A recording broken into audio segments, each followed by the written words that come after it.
Assalamualaikum dan salam sejahtera. Hari ini dalam e-commerce kita masuk kepada chapter 3. Tajuk untuk chapter 3 hari ini adalah internet, web dan mobile platform. Kita tengok apa benda ni. Kita start dulu dengan sejarah dia lah.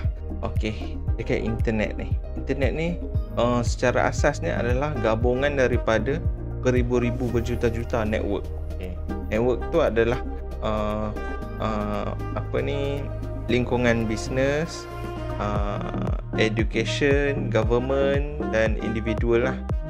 So komputer daripada individual, daripada bisnes, apa semua digabungkan menjadi satu network. Contohnya dalam USAS ada satu network dipanggil network USAS. So gabungan daripada PC-PC, daripada mobile, PC, server, semua ni bergabung di dalam satu network dipanggil network USAS. USAS ada satu network, tempat lain pun ada satu network. Dekat macam-macam tempat ni ada network. Agensi, pelbagai jenis agensi, government, private sector dan sebagainya, semua ada network tersendiri dan digabungkan. Jadilah internet. Next, pergi kepada web atau kita panggil www. Apa itu www? World Wide Web. Ini adalah servis yang paling terkenal lah dekat internet. Apa ni? Web lah, website. Kita nak tengok web kan. Web ni dia ada bentuk dia, ada website. Dalam website kita ada web page. Dipanggil web. Next kita ada revolusi internet. Start daripada 1961 kan. 1961 dia baru fasa inovasi. Terciptanya internet pada tahun 1969. So dekat sini 1961 ni adalah starting dia. Dia jumpa cara-cara dia nak buat internet. Pada tahun 1975 dia dah makin besar. Dan tahap komersial dia pada tahun 1995 hingga sekarang. Maksudnya semua orang boleh guna. Asalnya internet ni dengan nama lain dia ada, kita panggil dia sebagai ARPANET, daripada US punya ni lah, tentera US. Daripada tentera US, lepas tu yang dipelopori oleh saintis-saintis dan akhirnya menjadi kegunaan semua.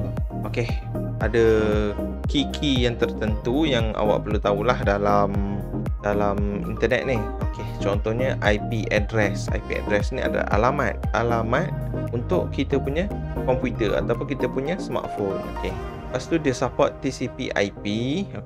TCP/IP ni adalah satu protokol lah. Protokol ni adalah satu bentuk yang perlu kita buat untuk melalui internet. Internet ni dihantar dalam bentuk protokol ni, dalam bentuk servis untuk pengguna. Dia kata sama macam telefon lah. Dia ada bentuk-bentuk tertentu lah. Ada 3 benda penting. Contohnya kat sini lah. Apa benda penting tu? Contoh yang ni lah, antara benda penting dia. Apa ni? Packet switching. Macam mana dia nak menukar, nak membawa masuk satu data tu ke dalam komputer. So dekat sini digunakan jenis packet switching. TCP/IP communication protocol. Bentuk apa nak melalui PIP. Client dan server pula adalah point dia, daripada pergi dan berakhirnya point. Contohnya satu point sini, satu point dekat sini. Ni client server. Client ke server dia akan melalui satu point macam ni. Ni dia panggil client, ni panggil server. TCP/IP lah bentuk yang nak melalui sini. Melalui apa? Packet switching. Cara data dihantar adalah melalui paket. Contohnya awak nak tengok video YouTube, dia terus tak loading YouTube, terus boleh jalan tak? Tak. Sebenarnya cara dia masuk adalah dengan melalui paket. Paket switching ni, bila kita letak melalui paket, awak akan nampak YouTube ni dia ada buffering, kita panggil. Ada meter dekat bawah tu, dia akan slow belakang tu kan, dia slowly penuh. Bila meter tu dah penuh, baru boleh tengok video tu sampai habis. Sementara tunggu buffering ni lah, dia akan kumpulkan balik paket tadi dan digabungkan. Ni dah contoh paket switching tadi yang saya cerita lah. Dia potong message ataupun data tersebut menjadi paket. Contoh 1 GB terlalu besar, dia potonglah sikit-sikit hantar. Ni cara dia lah. Contohnya ni dia original text message. Message yang dipotong-potongkan. 1 dan 0 ni adalah dalam bentuk binary. Dia translate Contoh I ni apa? 101101. Dia translate kan, dia bentuk binary, dan bila dia nak hantar, dia akan potong. Dia tak hantar semua, dia akan potong. Dia kata header information ni ada setiap paket. Dekat depan ni dia ada kod dia. So dia tak sama lah. Ni control protocol tadi, TCP dan internet protocol. Ini adalah tempat bentuk jenis apa kita nak potong tadi. Ni potongan dia TCP. Dan internet protocol ni alamat dia lah. Ada 4 layer TCP IP. Network, internet, transport dan application. Ni layer ni bentuk dia lah yang kita kena tahu supaya nak disusun di dalam paket tadi. Macam ni. Nampak? Ini dia panggil layer lah ni. Semua ni. Susunan dia. Susunan ni dia mengikut protokol lah. Kalau protokol ni cakap dia nak jenis apa, dia ikut. Kalau TCP IP, layer dia macam ni. Tadi IP tadi. Bila saya cakap alamat kan, alamat dalam komputer kita gunakan nombor. Internet protocol terbahagi kepada dua, IPv4 version 4 dan version 6. Version 4 ni lebih 32 bit dan version 6 adalah 128 bit. Apa benda bit ni? Nombor yang dia boleh simpan. Kalau awak tengok kat sini, contoh set nombor yang ada. Boleh tengok kat sini kan. Ni 4 set nombor. Ini bentuk IPv4. Kalau bentuk IPv6, dia lebih panjang lah. Dia punya encryption pun lagi tinggi. Sebab dia gunakan nombor tu dalam bentuk hexadecimal. Sebab apa kita guna IPv6 sekarang? Sebab penggunaan komputer terlalu banyak, smartphone terlalu banyak. Jadi nombor IPv4 ni tak cukup. Tak cukup kita nak buat. Jadi diciptalah IPv6 supaya lebih banyak. Apabila IPv4 boleh handle sebanyak 4 bilion sahaja, manakala IPv6 pula kita boleh handle up to 1 quadrillion. Banyaklah, lebih banyak alamat. Ini cara kita nak hantar tadi, packet switching tadi kan. Kita nak hantar barang. Contoh daripada sender ke receiver tadi. Boleh tengok ni dia lah. Bila dia hantar, dia akan pecah-pecah lah. Dia tak semestinya melalui satu jalan sahaja. Dan akhirnya tapi dia masuk kat dalam komputer adalah selepas disambungkan semula, baru kita dapat tengok. Domain name ni pula adalah nama dia. Domain name, nama lah, nama website tersebut. Contohnya google.com. Pernah dengar kan? google.com, facebook.com, usas.edu.my. Ini adalah dipanggil domain name. Nama yang mudah kita nak ingat. Sebab apa kita bagi mudah nak ingat? Sebab tu dikeluarkan domain name. Kalau tak, apa nama sebenar dia? IP address. Contoh nombor tadi. Boleh ingat nombor tak? Susah. Manusia susah nak ingat nombor, jadi kita gunakan domain name. DNS pula adalah salah satu jenis sistem yang merujuk kepada domain name tadi. Komputer pun dia tak ingat domain name, tapi dia boleh rujuk DNS. Contoh nombor tadi 128.111.101.49. IP address apa ni? Komputer akan pergi check dekat DNS server dan DNS server akan bagi tahu, oh ini google.com. So dia bagi google.com. Inilah cara dia berfungsi. URL. Nama URL ni datang daripada address yang dipanggil web browser. Contoh ni lah. Bila kita cakap URL, depan dia http://www.azimutinteractive.com. Ni dia panggil URL. Bila penuh ni URL lah. Kalau tadi domain name yang mana? Yang ni depan ni. Ni domain name. Kalau sambung sekali daripada protokol dia ni semua sini dipanggil URL. Client server computing tadi. Sebab apa kita akan ada client server? Satu nak menerima, satu nak memberi. Jadi kat sini lah fungsi dia. Server dia guna untuk simpan file, software dan sebagainya lah. Apabila kita nak akses sesuatu, datang daripada server. Next kita ada mobile platform. Mobile platform lain daripada komputer. Sebenarnya dia sama macam komputer, tapi dia lebih kecil lah dan dia lebih mudah dibawa. Sekarang mobile platform lah yang banyak mempelopori pasaran. Kita ada tablet dan smartphone.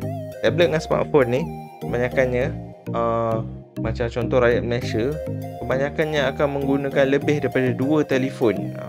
Ada satu kajian, rakyat Malaysia ni banyak guna telefon. So ini adalah kategori mobile platform. Sejak dari dulu hingga sekarang, smartphone adalah antara yang paling cepat berkembang. Okey, cloud. Pernah dengar cloud? Macam saya cakap, cloud ni adalah satu benda yang berada di internet. Kita dapat 3 jenis lah cloud ni. Satu infrastructure, satu software, satu platform. IaaS, SaaS dan PaaS. Benda apa cloud ni? Cloud ni adalah perkhidmatan yang berada dekat internet. Apa yang dia boleh buat? Contoh yang pertama lah, awak ada website, awak nak letak software awak dekat dalam server, tapi awak tak ada duit nak beli server mahal kan, kos tinggi. Jadi awak boleh sewa daripada online. Bila kita sewa, kita boleh upload lah dekat situ. So yang tu dia dikategorikan sebagai cloud. Kat sini lah kita boleh tengok ada 3 jenis lah cloud yang kita boleh pilih. Infrastructure tu masuk semua sekali lah, server-server kita boleh set up. Kalau software, dia software saja.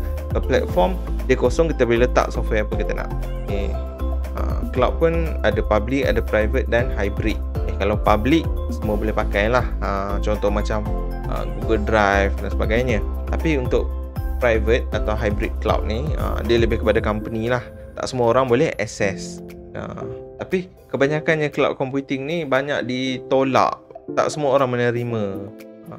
Sekarang walaupun benda ni makin tinggi, tapi banyak orang tidak menerima sebab dia kata keselamatan. Apa yang selamat dan tak selamat. Contohnya, awak letak something yang important dekat dalam server tersebut. Server tu awak tak tahu siapa yang punya dan berada dekat mana dalam dunia ni. Itu antara risiko dia. Dan apabila server tu down, awak boleh buat apa dari sini? Susahlah nak mengawal benda tu. Sebab tu cloud computing ni sukar sikit untuk berkembang. Ni antara protokol yang lain lah. Selain tadi TCP/IP, ada HTTP email untuk FTP transfer. Ni dia. Pergi lagi, next lagi. Secara asasnya ini adalah kita cerita tentang network lah. Network yang ada dekat dalam dunia ni. Macam mana dunia network ni berfungsi? Tadilah kita nampak ada client server, ada dia punya protokol, dihantar melalui paket. Okey, ini hourglass model of internet. Internet model dia. Kalau layer 1, layer 2, layer 3 dan layer 4. Dekat mana kita nak guna layer ni? So ni boleh rujuk slide ni architecture dia. Macam mana dia berfungsi, bagaimana dia disusun. Contoh kat sini POP3 dengan STPMP ni ni adalah email lah. Yang ni email. Bagaimana email ni nak dihantar, nak diproses, dia akan melalui sini dan sini. Dan kita ada ISP, original host, dan ada backbone, internet backbone kat sini. Baru dihantar kepada ISP. ISP adalah internet service provider. Tempat yang menyediakan internet, company yang menyediakan internet. Itu cara mudah dia. Kita tengok backbone tadi. Ni dia. Apa itu backbone tu? Internet backbone adalah jaringan optik yang sangat besar lah. Lebih laju. Dan biasanya dia tahap yang nombor 1 lah. Company yang paling besar sekali kan. Macam contoh, negara Malaysia berhubung dengan Singapura, negara Malaysia berhubung dengan negara lain. Yang tu digunakan internet backbone lah. Lagi besar. Kabel tu diletak kat bawah laut. Dalam laut ada dia letak dekat tanah dekat dalam laut tu. Ada juga case yang gempa bumi dan dia terputus kabel tu. Itu sukar sikit lah. Company ni biasanya kat Malaysia kita ada TM lah yang akan handle benda-benda ni. Tapi kalau dia tak ada guna fiber optik, dia akan gunakan satelit. Tapi sebenarnya dalam Malaysia ni adalah dalam dunia ni 80% adalah undersea cable. 20% menggunakan satelit sebab satelit lebih mahal, kos lagi tinggi dan transfer rate dia lebih rendah daripada fiber optik lah. Ni tadi ISP tadi, daripada level yang pertama, lepas tu ada level yang kedua, ISP kita panggil, dan last kan level ketiga ISP yang kita guna sekarang. Contohnya Celcom, Maxis semua kan. Kalau awak tengok Celcom, Maxis semua, dia dapat internet dari mana? Dia dapat daripada level 2 dan level 1 punya. Contohnya dekat menara kawalan dia, menara pencawang dia kan. Yang menara tu dia akan dapat internet daripada Unify ataupun daripada TM. ataupun daripada Maxis. Dia dua company je tak salah saya. Daripada situ dia akan ambil daripada company besar lagi, ataupun biasanya kat Malaysia paling besar TM lah. Inilah dia. Ni dia kata tier 3. Tier 3 tu tadilah macam saya cakap, Telkom, Maxis, U Mobile, ada pelbagai jenis lagi lah. Ni servis lah, servis internet. Internet jenis apa? Narrowband dah tak ada dah kan. Sekarang kita pakai broadband lah, paling rendah sekali kan. DSL, kabel internet atau satelit. Internet satelit ni kita gunakan satelit lah. Dia ada parabola, macam Astro tu ada piring untuk dapatkan internet. Okay. Corporate campus ataupun corporate area network, ni macam yang saya cakap lah, network dalam USAS. Dia kata. Okay. Mobile internet access, biasanya internet dalam telefon ni diakses daripada dua benda lah. Dia kata kalau wireless ni ada dua, satu telefon, mobile phone atau smartphone, satu lagi komputer. Komputer boleh guna WLAN, wireless local area network. Okay. Telefon yang base wireless internet access biasanya ada 3G, 4G, sekarang ada 5G. Buat masa ni 5G lebih mahal lah smartphone dia kan, sebab mempunyai receiver 5G. Okay. WLAN ni apa? WLAN ni Wi-Fi. Wi-Fi ni apa? Wireless Fidelity. Selain Wi-Fi kita ada WiMAX dan Bluetooth. Ni jenis wireless lah. Next kita ada ni gambar rajah untuk Wi-Fi tadi. Boleh tengok nampak. Okay. Ada internet lain lagi. Contohnya dekat tempat-tempat yang dekat Afrika, macam contoh pedalaman kan. Bagaimana kita dapatkan internet? So kat sini ada Facebook Connectivity Lab ni. Dia pernah buat dekat Afrika, dekat pedalaman, untuk kanak-kanak dapatkan internet. Dia ada gunakan satu benda terapung lah, contohnya drone ataupun panggil dia belon lah, belon macam belon udara kan. Dia terapung, di situ internet akan dipancarkan dekat situ untuk pedalaman tersebut. Internet of Thing. Internet of Thing ni adalah satu benda baru lah dalam IT. Dia dalam industrial revolusi yang terkini lah, revolusi 4.0. Internet of Thing ni adalah benda yang smart. Benda yang smart, benda yang connect ke internet dan dia boleh berfungsi. So kita nak kawal sesuatu melalui smartphone saja. Kita tekan, kita guna app. Contohnya awak nak siram pokok dekat rumah, gunakan smartphone. Tapi awak dekat USAS, kalau awak tekan smartphone, tekan, so dia akan siram sendiri. Rumah nak buka lampu, kawal dari jauh. Nak buka, tutup lampu semua kan. Ni Internet of Thing. Okay, next. Contohnya siapa yang mengawal internet pula? Banyak organisasi yang mengawal, tapi internet tidak dimiliki oleh sesiapa. Inilah antara agensi yang mengawal selia operasi internet. Tadi kita cerita tentang internet kan. Sekarang kita pergi kepada web. Apa itu web? Macam yang kita cerita web, website dan sebagainya. Okey, kita cerita tentang web. Siapa yang cerita web ni? Tim Berners-Lee. Ni dia pada tahun 1989 hingga antara 1989 1991. Inilah dia punya range dia. Lepas tu dah ada interface semua sampai 1995, iaitu Internet Explorer dicipta. Pernah tengok Internet Explorer? Nanti boleh tengok dekat Windows. Boleh buka type Internet Explorer. Dia adalah browser yang lama lah, jenis lama, tapi sekarang dah ada upgrade lah. Sekarang kita ada Microsoft Edge. Itu yang bagus dia lah. Kita tengok apa benda ni. Hypertext.